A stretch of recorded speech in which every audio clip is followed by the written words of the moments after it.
時を止まれ。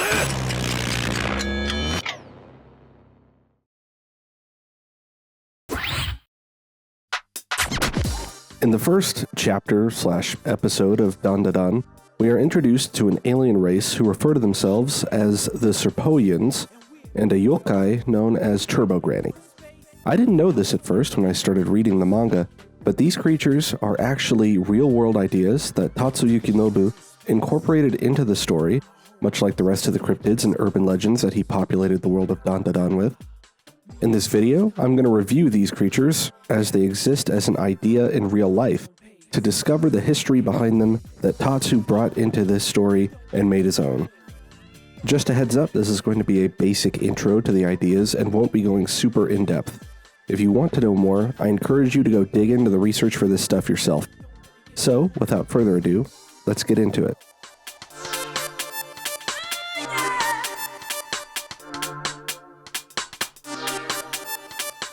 Starting with the Serpoians, as with most extraterrestrial-based conspiracy theories, this one begins in the year 1947 in the city of Roswell, New Mexico.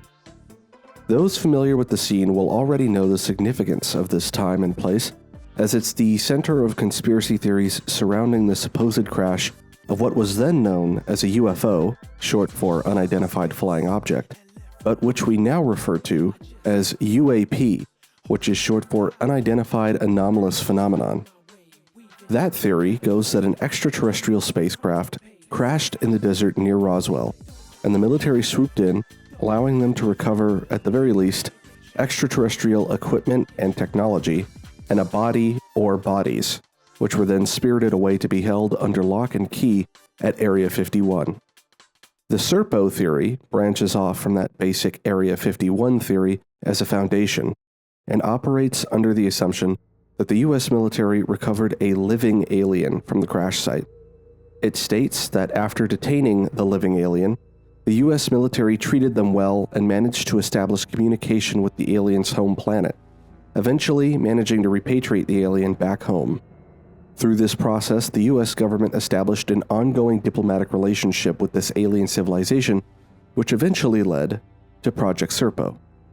The theory states that Project Serpo is an ongoing top-secret exchange program between the US government and this alien planet Serpo. There are variations of the theory that hold that Serpo is a nickname for the planet, while others maintain that the planet's true name is Serponia, or Senu, and that Serpo is a mispronunciation of that name.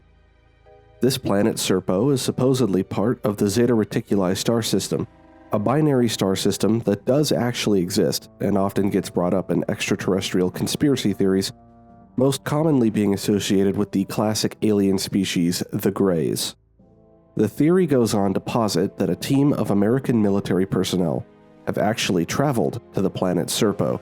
Between the years of 1968 and 1975, the team of 12 people made the trip to the planet and returned home. Supposedly, all the team members passed away not too long after returning home due to after effects from the high levels of radiation present on the planet due to the twin suns of the binary star system. There's also another, more in-depth version of this story that claims 2 of the people on the trip decided to stay on the planet.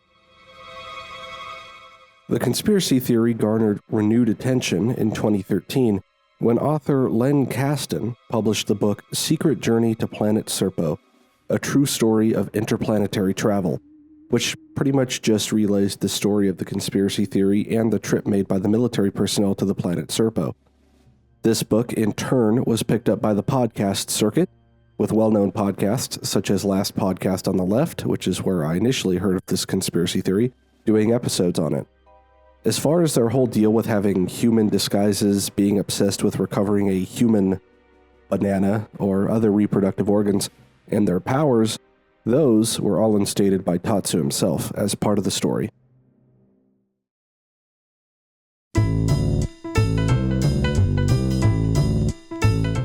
Alright, moving on to Turbo Granny. This one's a little difficult to find info on because she's a relatively modern yokai, meaning there are no historical texts for anthropologists to have translated into English, So the only internet sources are mostly in Japanese and on pretty obscure sites. I mean, hell, Turbo Granny doesn't even have a Wikipedia page, except on Japanese Wikipedia, and even then, that page is pretty short and just seems to repeat the same information as the Shin Megami Tensei 5 Vengeance lore tab. Speaking of which, I will mostly pull from SMT5's lore page for her of all things, since it's basically just a translated source of the JP Wikipedia information. The story behind Turbo Granny originally is as follows. If you find yourself driving late at night in the area around Mount Oroko in Hyogo Prefecture, you may see a blur of speed shoot past your vehicle. If you manage to catch a glimpse of it, you'll see that it's a granny running at extreme speeds. On her back, you may even see a piece of paper with the word Turbo written on it.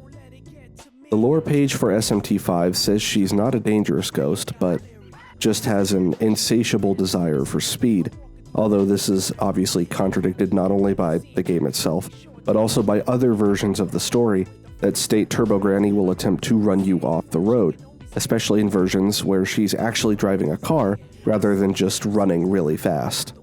The SMT5 lore page states that there are other versions of this type of urban legend from other parts of Japan, such as the Dash Hag of the Shuto Expressway and the 100-km/h granny of Hokkaido. Given the versions involving her behind the wheel of a car, it's believed that the urban legend potentially originated as a warning against the dangers of reckless driving. I have no proof of this, but a part of me believes that this urban legend probably came about around the time when Initial D and drifting culture started to become prominent in Japan, as I'm sure it led to some kind of uptick in vehicular accidents, and people are always want to come up with a more folksy or legendy way to explain things than just hard facts, or at least they used to in the pre-internet days. There are also still a lot of older people in Japan who cling to that tradition as well, amongst many other traditions. Japan has been in the year 2000 since the 80s, as they say, and they tend to live a long time over there, so they have a pretty sizable elderly population.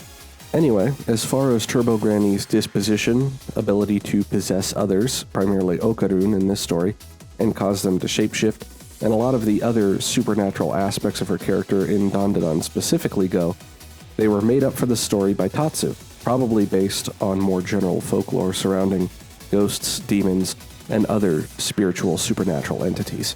Anyway, that's all I have for you in this episode of The Truth Behind Dandadan. Hopefully you enjoyed this little review of the real-world ideas behind the show. Feel free to drop a comment if you can think of any other info I didn't manage to find. If you did enjoy, make sure to like and subscribe as well, so you can support the channel and see what else I put out. Until I see you next time, stay safe and have fun.